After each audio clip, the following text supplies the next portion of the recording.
Welcome back to Girl Talk. We are here enjoying the beautiful scenery at America's Best Flowers, and a little later we're going to give you some pointers for what you should be doing in your yard right now at this point in summer.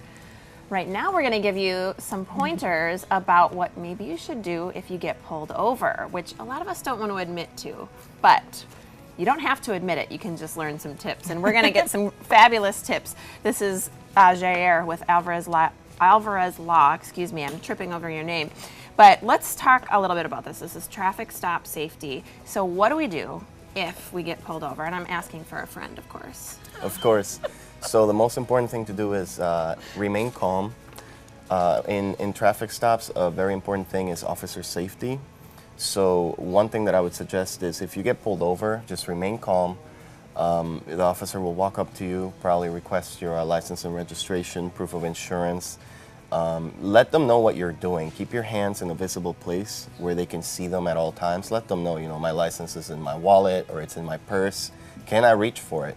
And they'll tell you yes. And you give it to them, they'll go to their vehicle, maybe they'll write you up a ticket, maybe they won't. If you're nice, more likely that they won't than they will. If you're not nice, that ticket is probably gonna come. It all depends on the situation and the officer.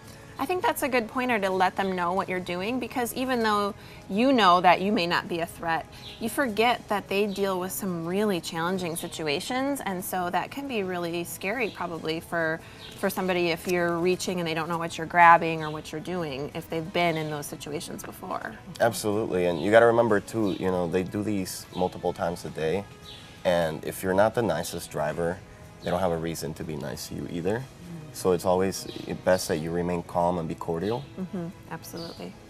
I think another piece of advice is often to not get out of your vehicle. That would look confrontational, I suppose. Is there ever a time that you should get out of your vehicle? If they request that you get out of the vehicle. Okay, request or order? Usually they'll say, can you get out of the vehicle? I mean, if they're screaming at you to get out of the vehicle, something probably went wrong. Yeah. But, unless they request that you get out of the vehicle, there's really no reason to get out.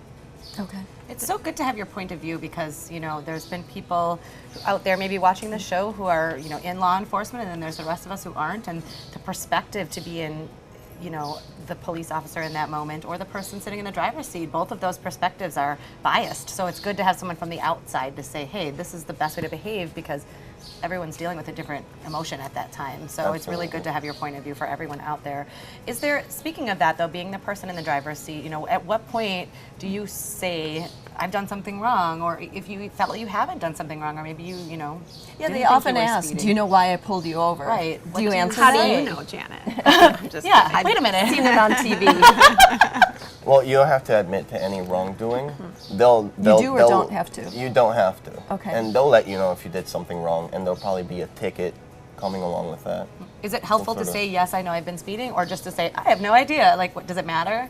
Well, if they ask you, make it easier for your lawyer, don't admit to anything. Oh, okay. And then, just take the ticket and then call your lawyer and we'll work it out for you.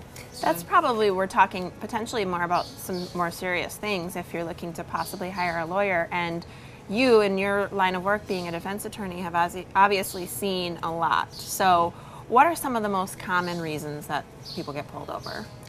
Well, lots of speeding.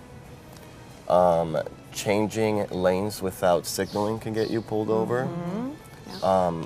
Reckless driving if you're, sort of being aggressive toward other drivers. And maybe people don't know this, but other drivers can actually call the police on you as they're driving, and the police will stop you on the highway or wherever you're at.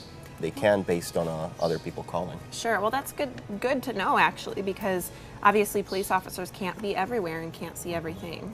We only have a few seconds left, Jair. Are there certain times or days that you're pulled over, and when should somebody hire an attorney? I think you should hire an attorney pretty much all the time. A lot of people don't know their rights, and it's very important to reserve them. Holidays are particularly important. Okay. Gotcha. Well, thank you for the tips. All really good information. If you get yourself into a pickle, you know who to call. This is Jair Alvarez with Alvarez Law, and you're watching Girl Talk. We'll be back with more at America's Best Flowers.